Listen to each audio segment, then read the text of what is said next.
Hello guys, শুভ দুপুর। আর গাছে ভাত বানানি চলে এলাম। আজ আমাদের কি রান্না হয়ে গেল? এটা হচ্ছে কুমড়োর ভর্তা।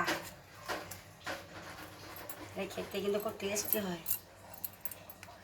কুমড়োটাকে সিদ্ধ করে কালো জিরে দিয়ে করে পুজো করে, আর বাবার জন্য পোস্ত বড়া আর আলু পোস্ত,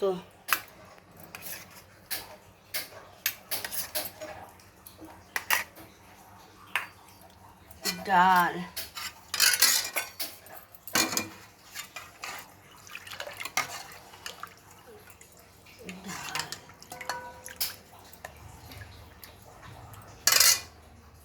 আর একটা ভালো বাবারও প্রিয়, আমাদের সবারই প্রিয় শুক্তো।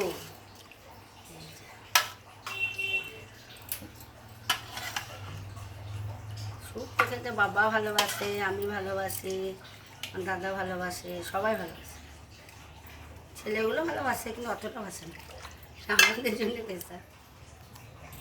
তারপরে আছে আম। আমটা বাবা থালা থেকে নিয়ে নিয়ে খাবে। বাবা এসো, তোমার ভাত দিয়ে দিয়েছি। এবার ছেলেটা ভাতটা বাড়ি, সবাইকে একে একে খেতে দিই। হ্যাঁ, তোমরা সবাই খেয়ে নাও। বাই।